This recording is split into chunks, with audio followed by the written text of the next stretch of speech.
역사의 주관자가 되신 하나님.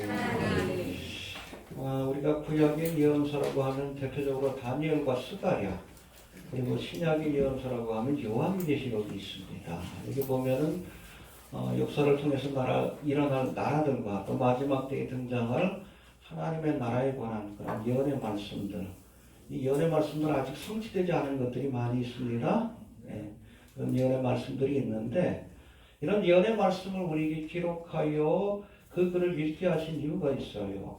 하나님이 인류의 역사를 주관하신다. 할렐루야. 다니엘이 그걸 보여주고 있습니다. 하나님이 미리 계획한 것을 보여주시고 역사가 그대로 이루어져 가는 것들을 우리가 정말 인류의 역사를 통해서 확인해 나가는 겁니다. 할렐루야. 그 과정을 통해서 하나님께서 이 모든 것들을 계획하시고 섭리하시고 주관하시고 마치시는 역사의 주관자라는 것을 알아야 합니다. 이런 믿음을 우리가 하는 것이 왜 중요한가 하면, 결국엔 이 모든 역사가 우리 하나님의 백성들을 위해서 기획된 것임을 우리에게 알려주고 계시는 거예요. 그래서 여러분, 세상 나라에게는 결국엔 하나님의 심판과 재앙이 내려지게 될 것이지만, 그 가운데서도 영원한 하나님의 나라를 소망하는 자들에게는 하나님께서 구원의 은혜를 베푸신다는 것이 여러분, 이 다니엘과 또 요한계시록과 같은 예언서의 가장 중요한 주제라는 것을 우리가 알아야 합니다. 그래서 여러분, 이 다니엘과 요한계시록과 같은 예언의 말씀들은 우리가 보면 무슨 재앙이 내리고 투표할 필요가 없어요. 의로의 서적들입니다. 할렐루야. 그리고 영원한 하나님의 나라가 창방성과 같은 세상이 무너지면 세워지게 될 것이다. 믿습니까? 무너져야 세워지는 거예요. 이해가 되십니까? 해봅시다. 역사의 주관자가 되신다. 종말에 관한 대표적인 예언서인 요한계시록을 우리가 이해하기 위해서, 이거 끝나면 요한계시록으로 넘어갑니다. 먼저 구약의 다니엘서를 이해해야 돼요. 이걸 알아야 요한계시록을 풀어낼 수가 있는 거예요. 이해가 되십니까? 예. 여러분, 이 다니엘은 BC 605년 바벨론의 1차 침략 당시에, 그러니까 예루살렘이 1차, 2차, 3차의 침략을 통해서 결국 멸망의 가게 되는데, 1차 침공 당시에 예루살렘에 있던 많은 사람들을 포로로 끌어갔어요. 쓸만한 사람들을 다 데려갔습니다. 좋은 무화과 나무와 같이. 그 중에 다니엘과 그 친구들이 함께 끌려간 겁니다. 이때 나이가 아마 10대 중반이었던 걸로 그렇게 역사학자들은 보고 있어요. 한 14살, 15. 많으면 한 16, 17. 청소년기라고 보시면 됩니다. 1차 침략 당시에 바벨론으로 끌려가 이제 바벨론에서도 재상, 1인지와 만인지사, 총리 대신을 했었고, 이제 제국이 바뀌고 나서 바사국에서도 다리오 왕 때, 고레스 왕이나 다른 인물하고 이렇게 얘기하기도 합니다.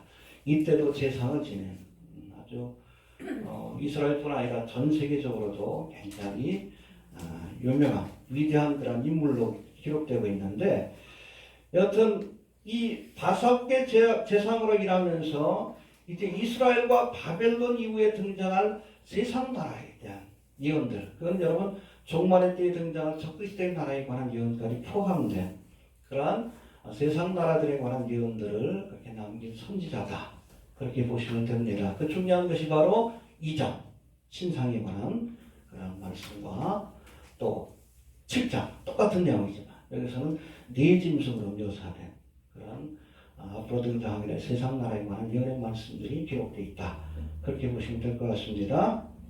이 다니엘서에는 다니엘이 10대 청소년기에 바벨론으로 끌려와서 90 가까운 나이까지 이렇게 두 제국에서 활동하면서 하나님이 주셨던, 또 혹은 꿈을 해석했던 그런 예언의 말씀들이 기록되어 있는데, 오늘 본문은 금신상의 황금머리로부터 시작되는 이방인의 때가 구체적으로 어떻게 진행되고 그렇게 맞춰지게 될지에 대해서 우리에게 말씀해주고 있습니다.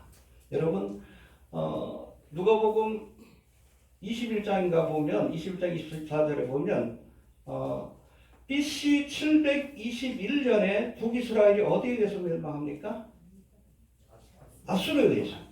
그리고 남유다는 BC 586년에 바벨론에 의해서 멸망을 받아요. 이때부터 이스라엘이 이방인들에게 핍박을 받는 이방인의 때가 시작이 된 겁니다. 이해가 됩니까? 이 이방인의 때가 언제까지 지속이 돼요? 아니에요. 휴거까지 아니에요. 예수님의 지상 재림까지. 이방인의 때의 마지막 클라이막스가 적그리스도의 나라에 의해서 이스라엘 백성들이 핍박을 받는 7년 대환란이에요. 이때 여러분 유대인들이 몇 명이 죽어요? 얼마가 죽습니까? 3분의 2가. 홀로코스트는 끝난 게 아니에요. 이스라엘 때 유대인들이 몇만 명이 죽었어요? 당시에 여러분 유대인들 가운데 3분의 1이 죽은 거야. 3분의 1. 근데 여러분 더 큰 홀로코스트가 지금 저들을 기다리고 있어요. 적그리스도에 의해서. 그렇죠? 히틀러도 적그리스도를 예표하는 인물 가운데 하나인데 3분의 2가 죽고 남은 3분의 1을 하나님께서 기적적으로 보존하여 이제 이스라엘 백성들이 통치하는 제사장 나라로서 통치하는 천년왕국을 펼치신다는 것이 바로 요한계시록의 예언이고 다니엘서의 예언이에요. 이해가 되십니까? 예. 느부갓네살 왕의 꿈에 등장하는 이 나라들, 그러니까 이스라엘을 핍박하는 나라들입니다. 이스라엘과 연관된 나라들이에요. 뭐 뒤에도 설명하겠지만, 그래서 여러분 보면 바벨론이 나오고 여러 뭐 메데바서 헬라가 나오지만 중국은 안 나와. 아프리카의 나라들은 안 나와. 왜냐하면 여러분 성경 기록의 중심 혹은 하나님 예언의 중심은 뭐기 때문에? 이스라엘이기 때문에 그래요. 이해가 됩니까? 예. 하나님의 관심은 이스라엘과 하나님의 백성들 교회에 있는 거예요. 알겠습니까? 예. 아무튼 이 바벨론과 메데바사와 헬라와 또 로마와 또 로마의 뿌리를 둔 마지막 적그리스도의 나라. 이 적그리스도에 의해서 몇 명이? 3분의 2가 죽는다라고 성경은 예언하고 있어요. 이 나라들인데 이 나라들 모두는 이스라엘과 연관된 나라들입니다. 해봅시다. 이스라엘과 연관된 나라들이다. 그래서 우리가 하나님의 타임테이블, 하나님의 종말의 사건이 어디까지 왔는지 알려면 어딜 봐야 돼? 서울을 보면 안 돼. 예루살렘을 봐야 돼. 이스라엘을 봐야 돼. 이스라엘을 통해서 어떠한 일들이 지금 펼쳐지고 있는지.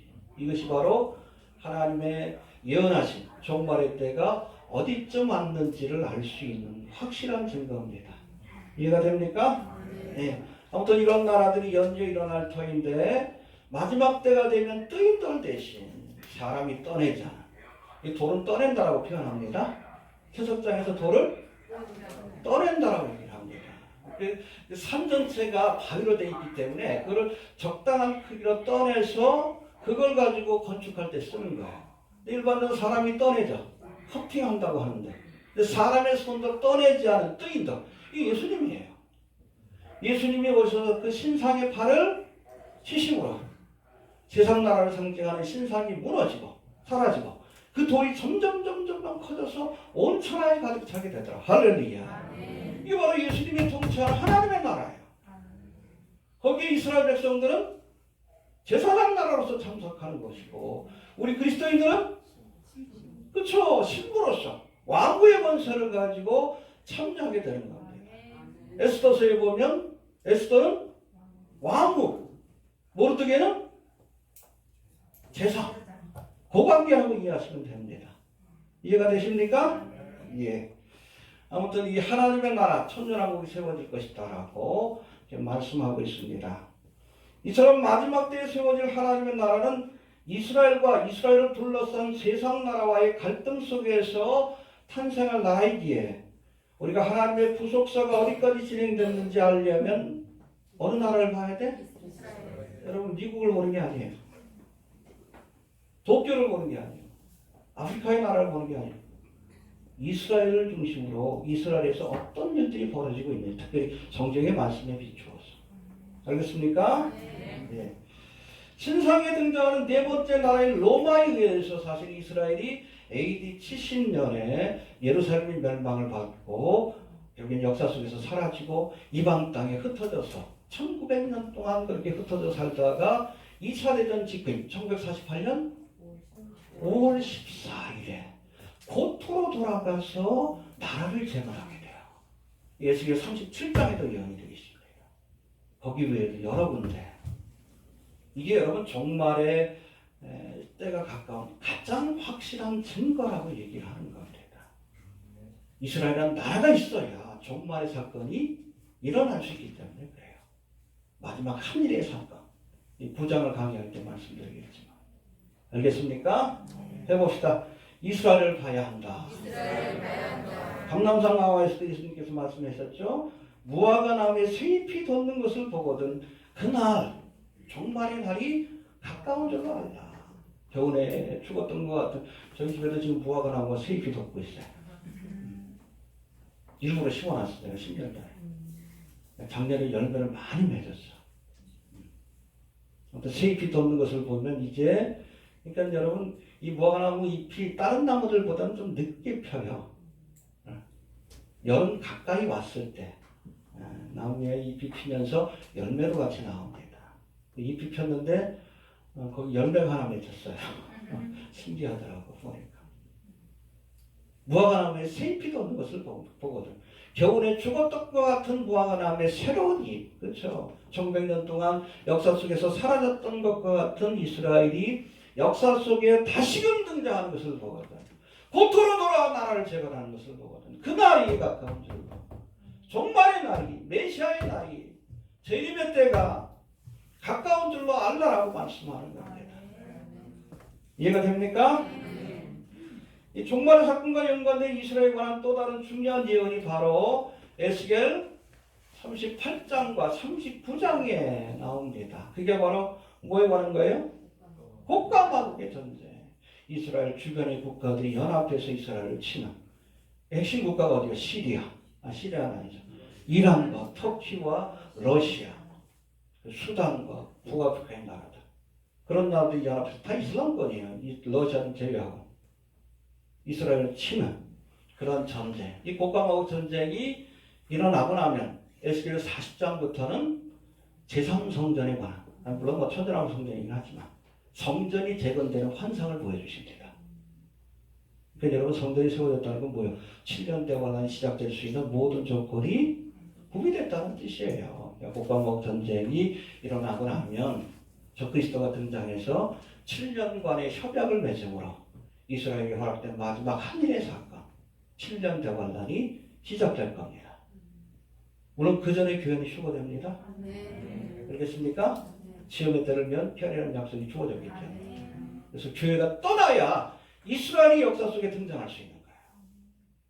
그렇죠? 돌감람나무 가진 교회가 꺾여져야, 사라져야 청감람나무 가진 이스라엘이 다시금 접붙임을 받고 하나님의 은혜를 회복하고 선교적 열매를 맺는 사명. 7년 대환란의 기간 동안 이 땅에는 7년 대환란이지만 이스라엘은 한일의 사건이에요.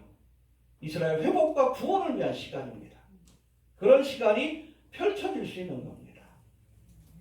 그래서 전에도 말씀드렸지만 우리가 이스라엘은 하나님의 때가 어디에 왔는지를 우리에게 보여주는 계시기라고 얘기를 합니다. 해봅시다. 하나님의 때를 알려주는 영어로는 타임피스라고 되어 있는데 뭐 워치 시계라는 것하고는 좀 달라요. 그 시기가 어느 정도 왔는지를 알려주는. 그래서 여기가 뭐 우리가 목표라는 시간이라면 거기에 얼마나 시간이 60초를 딱 우리가 해놨다고 그 시기로 60초의 시간에서 얼마나 지금 남았는지 그걸 보여주는 타임피스라고 얘기를 하는 겁니다. 그래서 여러분 종말의 사건이 어디까지 왔는가 우리가 뭐 일루미나티에 대해서도 알고 뭐 자연의 재앙에 대해서도 우리가 살피지만 이거는 부수적인 것이고 가장 중요한 건 뭐예요? 이스라엘에서 지금 어떤 일이 벌어지고 있는지를 살펴야 합니다. 성전 재건에 관한 소식이 들려올 때, 그렇죠? 곡과 마곡에 관한 소식이 들려올 때, 주님 오실 날이 가깝구나. 또 이스라엘의 평화를 얘기하는 어떤 세계적인 지도자의 그 등장이, 그런 소식이 들려올 때, 적그리스도가 등장하는가? 그렇게 판단을 내릴 수 있어야 한다는 거예요. 이해가 되시죠? 네. 해봅시다. 이스라엘은 종말의 사건을 알리는 계시기이다. 계시기라고 얘기를 합니다. 전문용어는 그냥 시기라고 해도 돼요. 알겠습니까? 네. 아무튼 이 다니엘의 예언도 중반에 관한 모든 예언, 요한계시도 마찬가지 이스라엘을 중심으로 해서 펼쳐지게 됩니다. 할렐루야. 사실은 교회는 구약에서는 숨겨진 존재예요. 여러분 구약에서는 교회에 관한 예언의 말씀이 없습니다. 감춰져 있던 거예요. 이해가 됩니까? 원래는 이스라엘을 통해서 하나님께서 하나님의 나라를 세우려고 했는데 저들이 그 사명을 감당하지 못하니까 메시아를 죽였는데 어떡할 거예요? 그것이 교회로 넘어가는 거예요. 이해가 됩니까? 네. 그러나 여러분 하나님은 예언하신 것은 반드시 이루십니다. 이스라엘에 관한 예언의 말씀을 성취하실 터인데 그러기 위해서는 여러분 이스라엘을 대신했던 교회가 이 땅에서 떠나가야 돼. 알겠습니까? 그게 바로 휴거의 사건이고 휴거의 사건이 일어나면 하나님이 이스라엘이 주셨던 한일의 사건이 펼쳐지게 될 겁니다. 다니엘 9장에 그 구체적인 내용이 나오는데 그때 살펴보도록 합니다. 자, 이제는 이 느부갓네살 왕이 주셨던 꿈을 통해서 이스라엘을 중심으로 펼쳐지게 될 세계사 혹은 구속의 역사와 종말의 사건에 대해서 우리 간략하게 한번 살펴봅니다. 먼저 오늘 본문에 보니까 다니엘서에서는 분명하게 하나님이 역사의 주관자가 되심을 선언하고 있습니다. 할렐루야. 이게 제일 중요해요. 21절의 말씀에 나오는데 한번 살펴봅시다.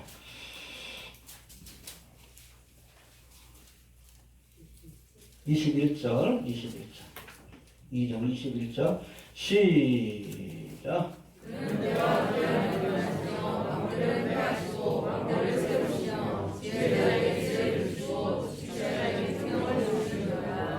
예, 이게 다니엘서의 요절입니다.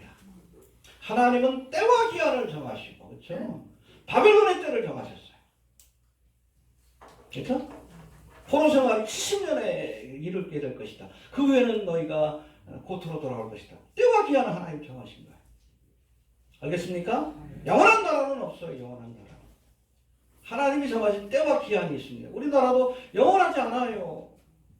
7년 대환란이 끝나면 이 땅에 있는 모든 나라들은 사라질 겁니다. 다 무너지고 하나님의 나라가 임하게 될 거예요. 해봅시다. 때와 기한을 변하시며 왕들을 폐하시고 왕들을 세우시며 할렐루야. 그렇죠? 이 땅의 지도자들을 하나님이 세우시고 폐하는 권세가 있어요. 박근혜를 세우는 분은 하나님이세요. 폐하신 분도 그렇죠. 문재인을 세우는 분도 그렇죠. 하나님 세우셨으면 세워진 동안은 우리가 순복해야지. 알겠습니까? 아멘. 왜 박근혜를 세웠다는 걸 인정하는데 왜 문재인을 세웠다는 걸 인정을 안 해요? 박수 한번 더. 박근혜를 폐하신 것도 하나님이십니다. 아멘. 그냥 뒀으면 한란단이 이렇게 추진했어요. 저는 성도들의 기도를 드렸다고 봐요. 아멘. 황교안도 이번에 총선에서 완전히 잡아있죠? 황교안이 여러분 박근혜 밑에 있을 때 했던 게 뭐예요? 차별금지법을 통과시키려고 했고 또 하나는 뭐예요? 간통죄를 여러분 법무부 장관 있을 때 통과를 했어요. 그냥 두시겠어요? 실패하지. 제기 못합니다. 박근혜도 황교안도 저는 그렇게 봐요. 적어도 하나님을 아는 사람이라면 하나님의 마음에 들어야 돼요. 그래야 하나님께서 높여주십니다. 세우고 폐하는 권세가 하나님께 있다는 거. 세워진 권세자에게는 우리가 로마서 13장에 나와 있어요. 순복해야 합니다. 하나님 세우신 권세이기 때문에 그게 박근혜든 황교안이든 문제입니다. 그래야 우리가 평안할 수 있는 거예요. 알겠습니까? 근데 이번 정부가 코로나 그래도 어느 정도 잘 하고 나니까 어느 정도 예배도 드리지. 미국에서 지금 예배도 못 드려요. 잘 할 수 있도록 기도해야 합니다.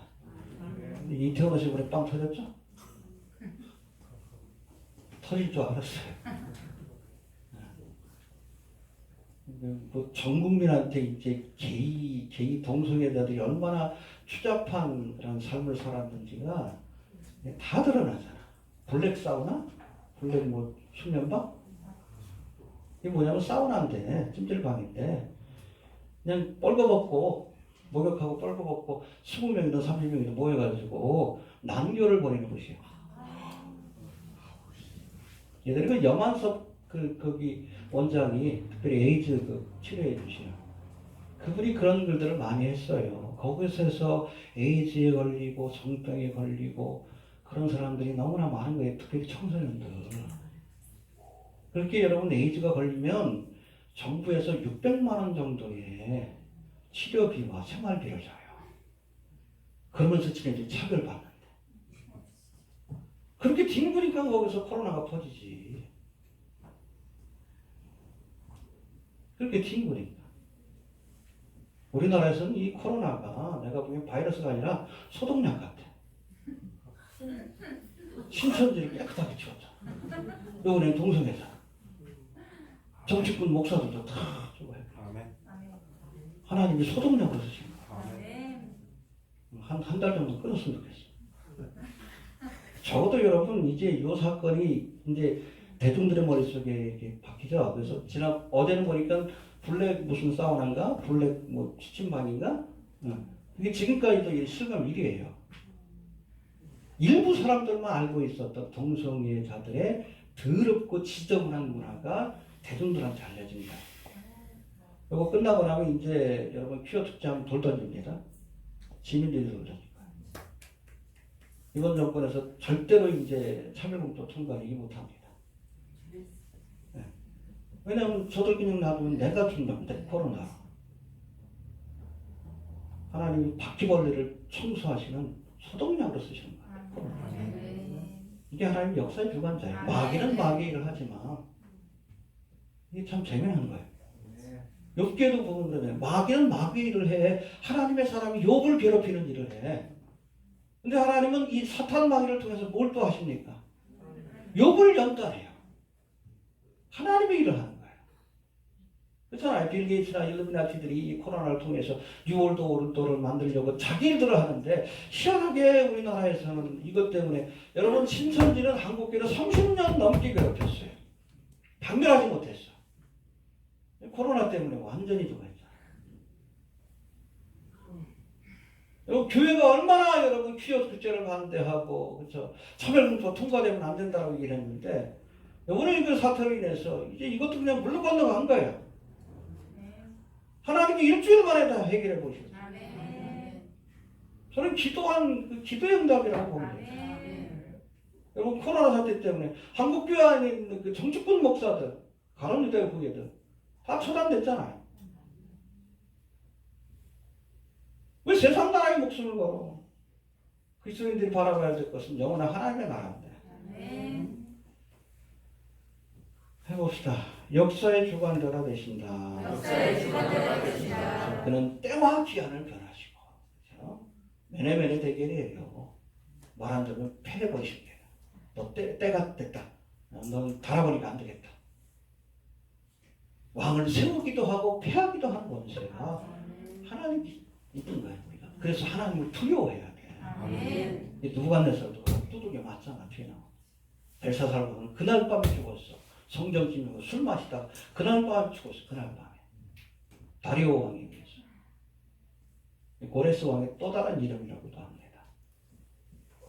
이 고레스 왕이 결국에는 70년 동안 바벨론 포로 생활하던 이스라엘 백성들을 돌려보내잖아요.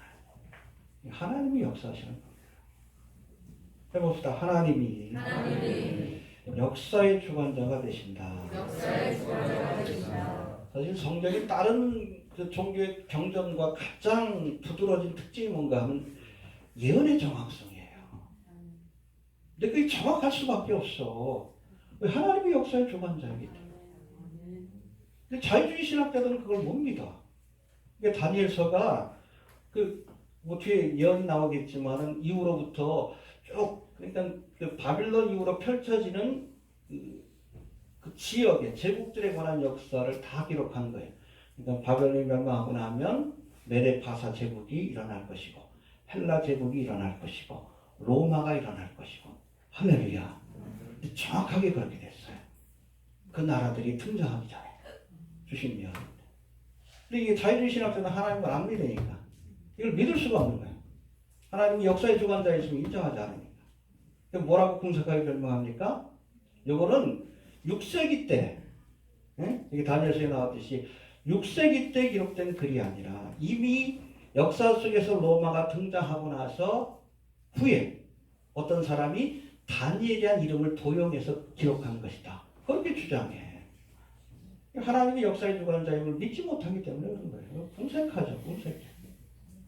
그러니까 여러분, 하나님은 계획하신 것은 반드시 이루시는 역사의 주관자가 되신다는 사실을 우리가 꼭 기억할 수 있게 되길 바랍니다. 천지가 없어지기 전에는 율법의 1.1획도 사라지지 않고 다 이룰 것이다. 그 대표적인 것이 바로 예수님의 초림에 관한 예언이에요. 어디에서 탄생한다? 베들레헴 탄생하셨다. 어떻게 죽는다? 나무에 저주받으셨다. 십자가에 죽으셨다. 죽은 지 사흘 뒤에 살아날 것이다. 시편에 나옵니다. 부활에 관한 예언, 승천에 관한 예언. 할렐루야. 이 초림에 관한 예언이 정확하게 문자적으로 역사적으로 그 예언이 성취된 것처럼 재림에 관한 예언도 그렇게 성취된 줄로 믿어야 합니다. 그거 안 믿으면 그리스도인이 아니에요. 예수님의 재림을 믿지 못하면 온전한 믿음이 아니에요. 성취된 예언뿐 아니라 성취된 예언도 믿을 수 있어야 합니다. 그렇게 되고 있잖아요. 소름 끼칠 정도로 정확하게 되고 있잖아요. 해봅시다. 하나님이 역사의 주관자가 되신다. 그래서 예언에 대한 믿음은 여러분 선택이 아니에요. 그거 안 믿는 사람이 예수 안 믿는 사람이에요. 이해됩니까? 진짜 예수 믿는 사람. 하나님의 역사의 주관자라는 걸 믿지 않는 거예요. 예언을 믿어야 합니다. 이해가 되시죠? 예. 또 여기서 우리가 한 가지 더 생각할 점은 사실 꿈은 누가 꿨어요? 근데 자기는 해석을 못해.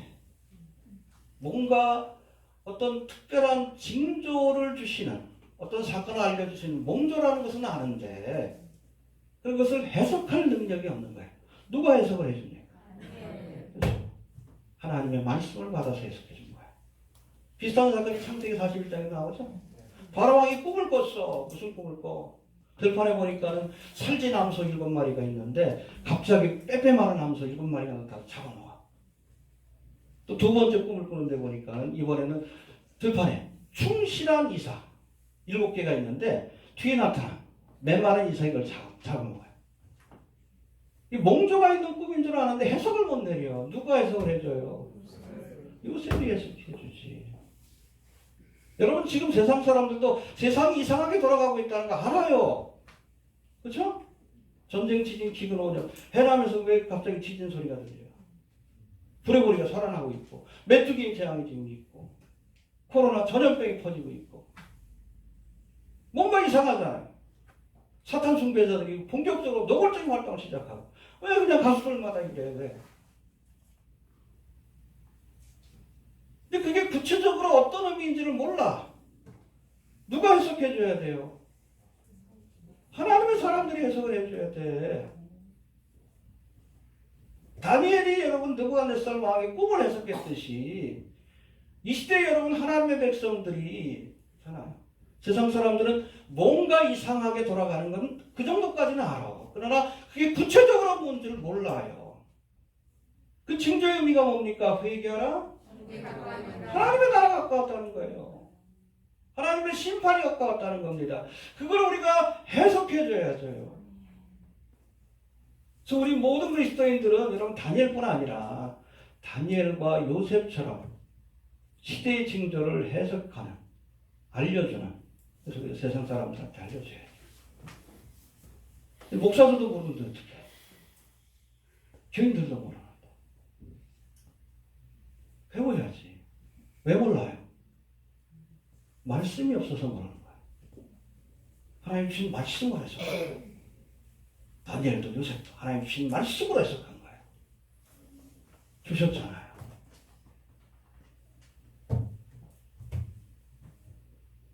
왜 목사가 일루미나티에 대해서 그렇게 열심히 글을 쓰느냐? 글 써야 돼요. 미국에서 목사들이 합니다. 왜? 저들이 적그리스도의 세력이요. 적그리스도를 옹립하려고 하는 자라는 걸 우리가 알기 때문에 그래요. 그러니까 목사들, 그리스도인들을 중심으로 해서 그 일을 해요. 왜 안 해? 왜 안 해? 응? 해야죠. 당연히 징조 해석자가 되어야 합니다. 이것이 무슨 의미인지 느부갓네살에게, 세상 사람들에게, 교인들에게 알려줘야 돼요. 알려주고 준비할 수 있게끔 해야 합니다. 해봅시다. 징조의 해석자가 되어야 한다. 그러려면 우리가 뭘 알아야 돼? 말씀을 해석하셔요. 자꾸 우리 블로그 댓글에도 보면 이상한 그냥 이론 가지고 논리 가지고 무슨 카드 가지고 해석하려고 하는데 그거 아니요. 궁극적인 여러분 해석의 수단은 말씀이에요. 예측은 할 수 있겠지. 예측은 틀릴 수 있습니다. 예언은 틀리지 않아요. 하나님의 말씀은 반드시 이루어지기 때문에 역사가 증명합니다. 그래서 우리가 주의 이름으로 예언하면 그 예언이 틀리면 하나님의 이름을 망령되이 일컫는 거기 때문에 돌로 쳐죽이라고 했어요. 가끔 보면 사역자라고 그러면서 무슨 언제 전쟁 난다, 휴거 날짜가 언제, 돌로 쳐죽이라고 했어요. 지옥 가요. 예측은 할 수 있지. 이해가 됩니까? 예측하고는 이건 달라요. 예측은 확률을 가지고서 얘기하는 거예요. 틀릴 수도 있고, 그렇죠. 일기예보가 그렇죠. 예언은 누구의 이름을 가지고? 이거는 하나님의 이름을 망령되이 일컬었기 때문에 틀리면 죽이는 거예요. 저는 결코 예언하지 않습니다. 내가 죽는 거 알겠죠? 지옥 가는 거 알겠죠?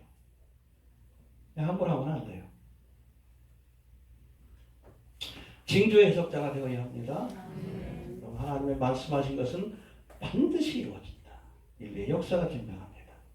예언의 말씀 우리가 보면 우리 그리스도인들은 적어도 우리가 다니엘이나 요한계시록을 보고 공부하신 분들은 미래를 아는 사람이요.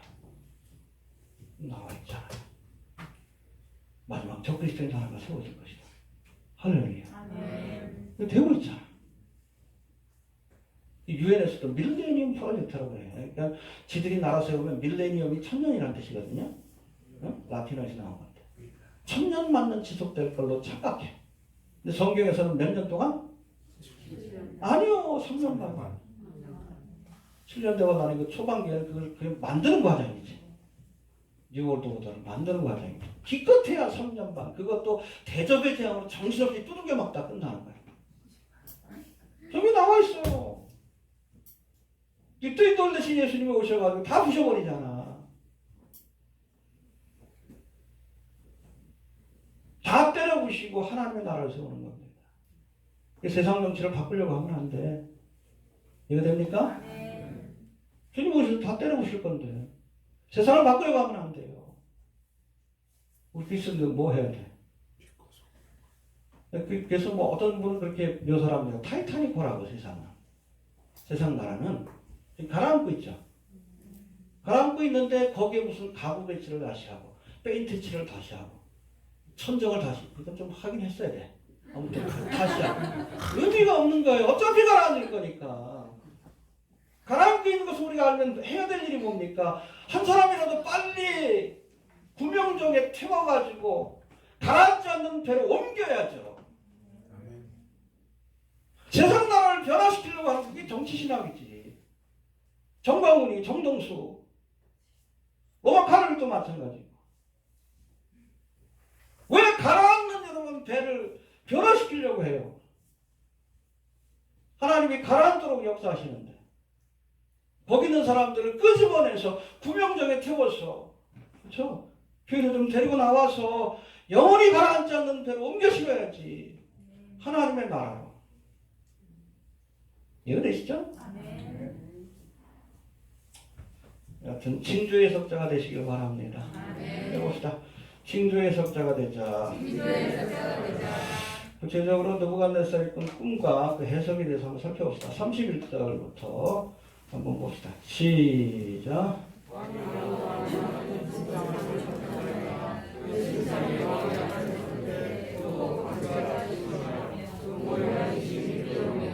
네, 큰 신상을 보았는데 이것이 앞으로 일어날 세상 나라, 특별히 이스라엘 백성을 괴롭히고 그렇게 어렵게 할 세상 나라에 관한 그런 예언의 말씀입니다. 봅시다. 32절 시작.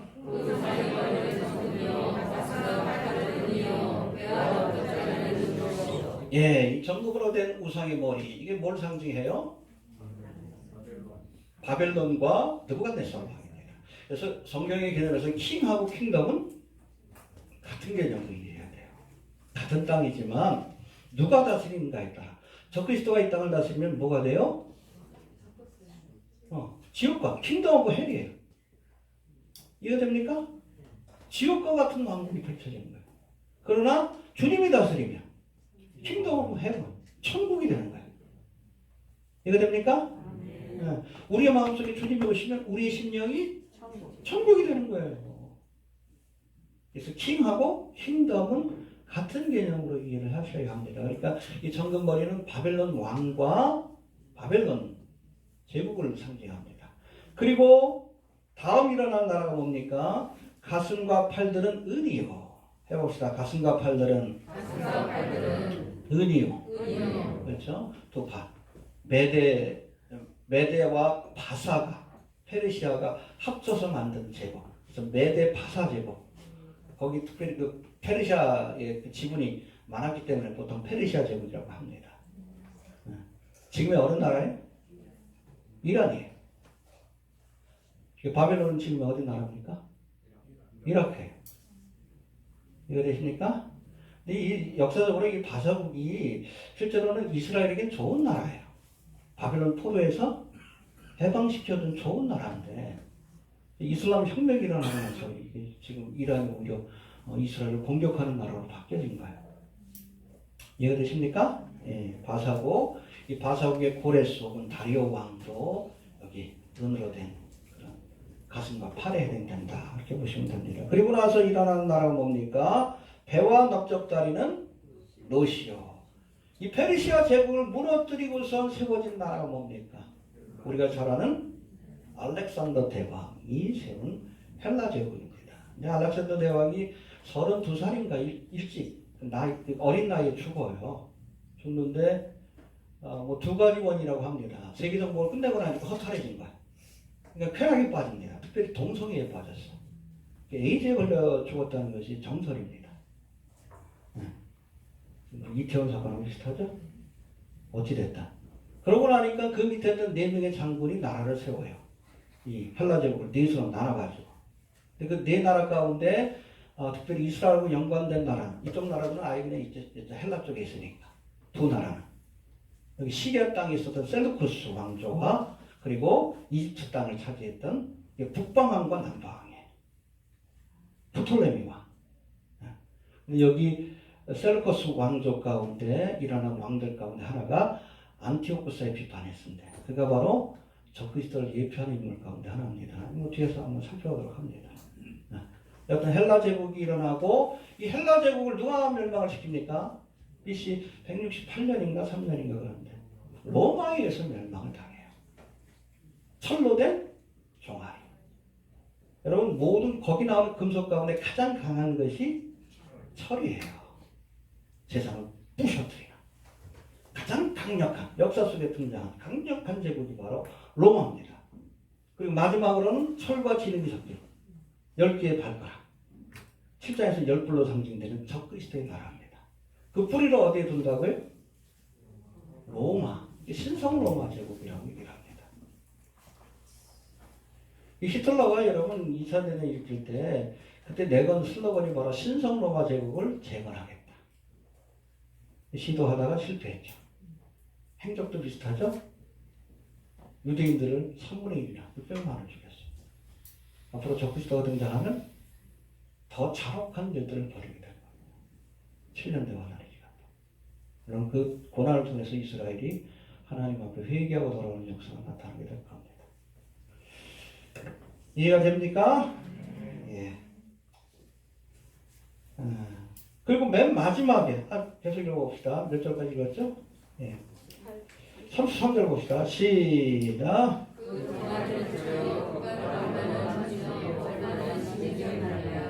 또 34절 시작.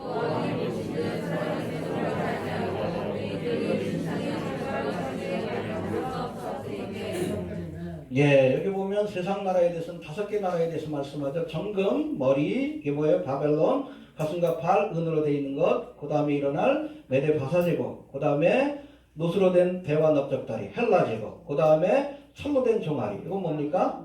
로마 제국. 그리고 발은 얼마는 철이요, 얼마는 진흙이니 10개의 뿔로 상징되는 저 그리스도의 나라가 될 겁니다. 5개. 특별히 이스라엘 백성들을 핍박하고 잔혹하게 이렇게 탄압하는 그런 나라들이 될 거예요. 그런데 이 신상이 뜨인 돌 대신 예수님에 의해서 무너지는 환상을 보여주십니다. 34절 봅시다. 시작.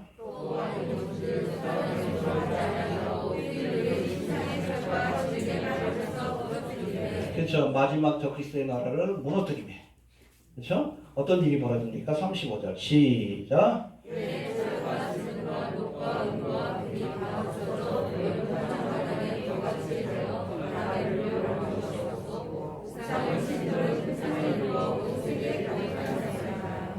할렐루야.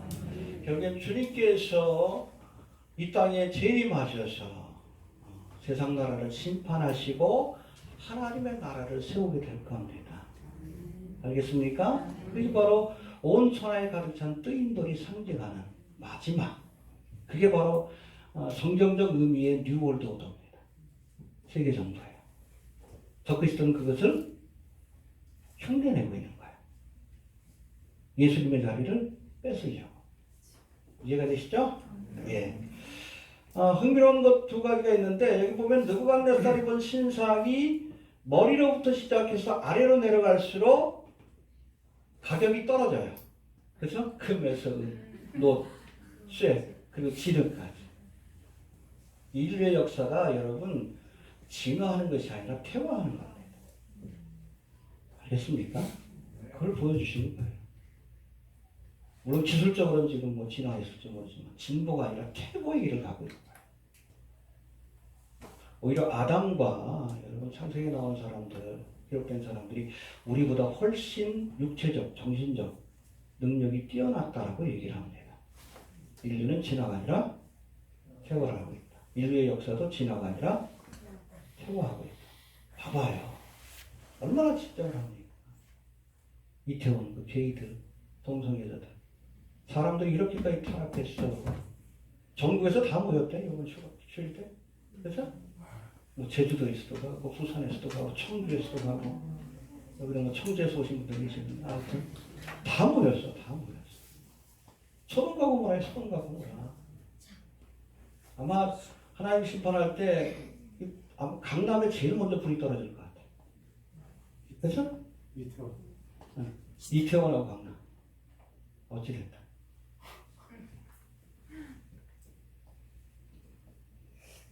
인류가 진화하고 있다는 착각을 버려야 합니다. 도덕적으로는 짐승하고 다를 바가 뭐 있어. 아니, 개돼지들이 오히려 그 모독을 당한다고 합니다.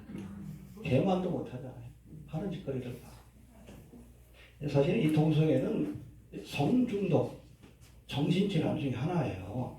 이 사람들은 정상적인 성관계에 만족을 못 느낍니다. 끊임없이 성적인 욕망을 채우려고 그야말로 발정난 개들처럼 쫓아다녀요. 근데 이 동성애에서도 여러분 만족을 느끼지 못하면 그 다음 단계가 소화성애. 그걸로도 자극을 만족을 못하면 추간으로 가고 그렇게 되는 거예요. 하나님이 이것을 엄격하게 다룬 겁니다. 하나님의 형상, 거룩한 형상을 잃어버린 자들이기 때문에 아예 그냥 불로 태워버리시는 거예요. 이해됩니까? 이번에 코로나로 아예 그냥 소독약을 치시잖아. 깨끗이 청소해야 돼. 아마 뭐 성도들의 기도를 저는 들어주셨다고 봐요. 그러니까 신청기도 하나님께서 이걸 기회에 동성애자들 차별을 또 이제 얘기 못 하겠죠? 피해 축제한다는 얘기 못 하겠죠? 또 이 신상에 사용된 재질을 보면 사실은 위로 갈수록 무거워. 그렇죠?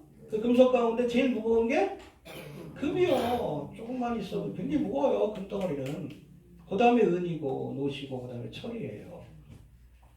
그렇게 여러분 신상을 만들면 어떻게 돼? 무기중심 위에 있으니까 무너져요. 언제 무너질지 모릅니다. 세상은 장망성과 같다는 거예요. 영원한 나라가 아니에요. 주님이 오셔서 세울 뜨인돌 대신 예수님이 이 세상 나라를 무너뜨리고 세울 하나님의 나라가 영원한 나라입니다. 착각하지 말아요. 아까도 말씀드렸지만 여러분 세상 나라는 장망성이 어차피 무너질 거예요. 그러니까 여러분이 이 2000년에 예수님 오셨어도 세상 정치를 바꾸려고 애쓰지 않았어요. 어차피 망할 거 아시니까. 정치하셨어요? 근데 왜 목사들이 정치한다고 그래요? 어차피 망할 거예요. 나그네와 행위. 잊어버리지 마십시오. 정치 신학은 이단이요. 현대판 열심당원이고 가론유다의 후예예요. 가론유다와 함께 멸망할 겁니다. 지옥 갈 거예요. 좌파 신앙도 우파 신앙도 상관없어. 세상 정치로 하나님의 나라를 만들겠다. 그 대표적인 것이 카톨릭이요. 그들이 만드는 나라가 뉴월드오더예요. 열심히 해보세요. 적그리스도를 위해서 열심히 일하게 될 테니까. 장망성이에요. 장망성. 무너질 겁니다. 그거 보여주잖아요. 온전히 서 있겠어? 이해가 되십니까? 네. 무너질 세상 나라가 아니라 뜨인돌 대신 예수님이 세우실 하나님의 나라. 그래서 우리가 늘 기도하잖아요. 나라의 임하옵시며. 하나님의 나라는 내가 만드는 게 아니에요. 내가 만드는 건 뉴월드 오더고 세상 나라요. 마귀들이 여러분 하는 짓이요. 마귀의 종로로 타는 거예요. 정치로 세상을 바꾸겠다 그러는 건 사탄 마귀를 위해서 일하는 거예요.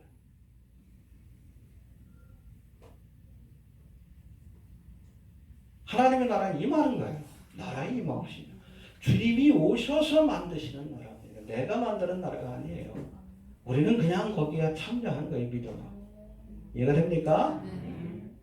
타이타닉호를 우리가 변화시키려고 하지 말고 한 사람이라도 끌어내야지. 같이 여러분 멸망하잖아요. 끌어내서 구명정에 태워가지고 가라앉지 않는 나라로 인도해야지. 가라앉지 않는 배로 예수님이 세우시는 나라.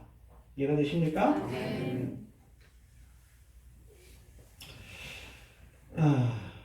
마지막으로 세 번째, 하나님은 느부갓네살을 통해서 예수님이 역사의 완성자이심을 우리에게 보여주고 계십니다. 해봅시다. 예수님이 역사의 완성자가 되신다.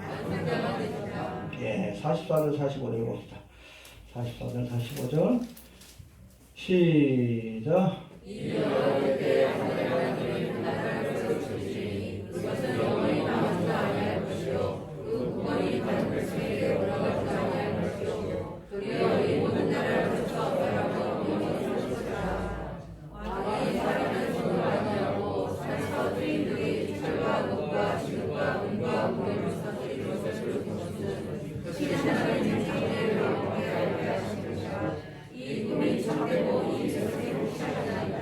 예, 도른돌인데 사람이 떠내자는 거예요.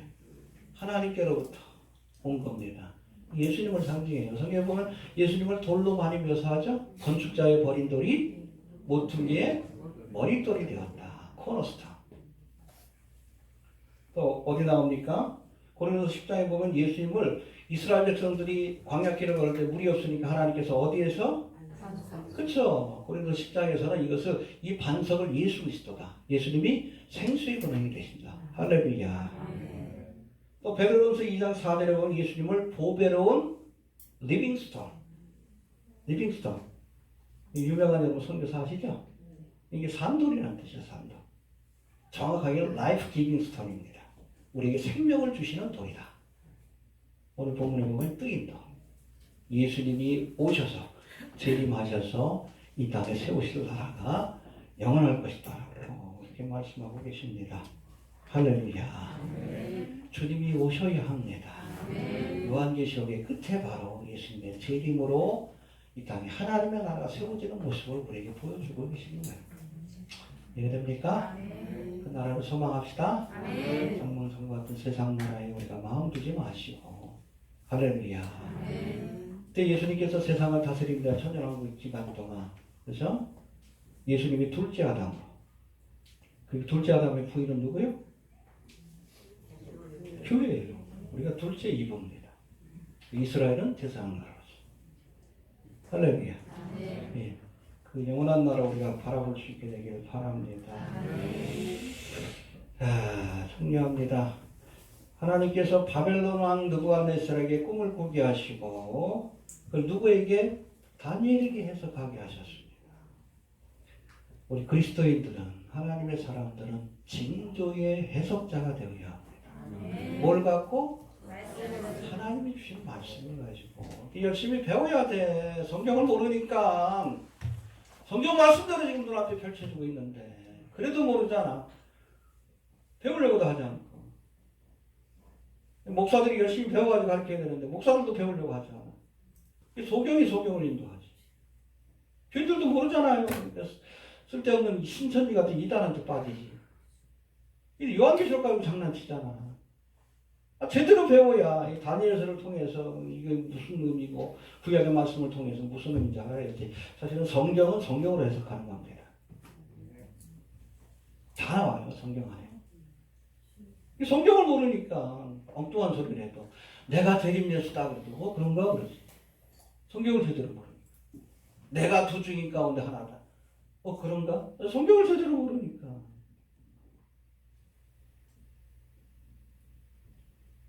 해석자가 되시길 바랍니다. 그럼 징조가 없는 게 아니에요. 징조를 보고도 깨닫지 못하는 겁니다. 눈이 있어도, 귀가 있어도, 마음으로 이게 심판을 받는 거예요. 예수님이 초림하셨을 때도 예수님이 메시아라는 징조가 없었어요?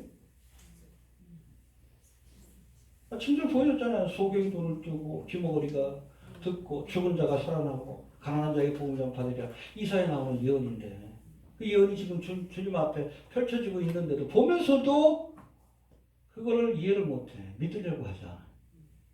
징조가 없는 게 아니에요. 믿음이 없는 거지. 한국교회는 아예 그냥 성경 말씀조차도 몰라. 이게 뭐야? 이게 뭐야? 일루미나티가 뭐예요? 성경에 나오잖아. 불법의 비밀 아니에요. 그쵸? 비밀 집단 아니에요. 비밀이니까. 불법의 비밀이 이미 활동했으나 아직은 막는 자가 있다. 교회가 막고 있는 거 아니에요. 성경에 나오잖아요. 해 아래 셀 건 없어요. 저들이 세우려는 나라가 뭡니까? 창세기 11장에 나오는 바벨타. 니무롯이 세운 하나님을 대적하는 나라. 이게 기원이 그거예요. 이게 여러분 저 그리스도의 나라까지 이어지는 거예요. 오늘 우리가 본 말씀 속에서. 하나님을 대적하는 나라는 징조의 해석자가 됩시다. 부지런히 배우세요. 이 주변 사람들한테 좀 알리십시오. 알겠습니까? 일루미나티 상징의 의미도 얘기를 하고 루시퍼를 숭배하는 자들 아닙니까? 좀 알리셔요. 이 불법의 비밀이 이렇게 활동하는 건 여러분 적그리스도가 등장할 때가 가깝다는 얘기고 막는 자인 교회가 휴거될 때, 떠날 때가 가깝다는 증거예요. 성경 말씀에 다 나와 있잖아. 왜 모릅니까? 열심히 배웁시다. 지금 몇 주 동안 설교한 것도 다시 한번 보셔요. 다시 한번 살펴보세요. 중요한 겁니다. 제 책에도 있던 내용들이고 그때 빠진 부분들을 제가 다시 한번 확인하고 좀 하고 있으니까 너무 중요해요. 잘 정리하시고 듣든지 아니 듣든지 좀 알려주시길 바랍니다. 목사들이 배우려고 하는데 배우려고 하는 사람들이 없어. 배워야 하는데. 아무튼 그 환상 속에서 보여준 그런 나라들, 하나님의 역사들이 이루어졌어요. 아직 성취되지 않은 것은 진흙과 철이 섞인 마지막 적그리스도의 나라. 7년 대환란 때에 성취가 될 겁니다. 그러나 저에게 주어진 시간은 3년 만에 불과해요. 그 후에는 뜨인돌 대신 예수님이 재림하셔서 누구와 함께? 거룩한 자라. 우리와 함께 재림하셔서 세상 나라를 심판하시고 영원한 하나님의 나라. 할렐루야. 천년왕국과 신천신지 새 예루살렘으로 이어지는 영원한 하나님의 나라로 그렇게 이어지게 될 겁니다. 할렐루야. 그 나라는 여러분 패하지도 않고 영원히 망하지 않는다라고 오늘 성경은 분명히 말씀하고 있어요. 세상 나라는 때와 연한이 있어. 영원하지 않습니다. 로마도 영원하지 않았어요. 바벨론도 영원하지 않았어요. 주님의 나라만이 영원합니다. 대한민국도 영원하지 않습니다. 그래서 우리가 하나님의 나라를 소망하라는 거예요. 이해가 되시죠? 주신 말씀 들고 하나님 주신 시대의 징조를 우리가 해석하여 알리는 사명, 다니엘 같은 사명을 우리가 감당하게 하시고 하나님이 역사의 주관자이심을 우리가 믿고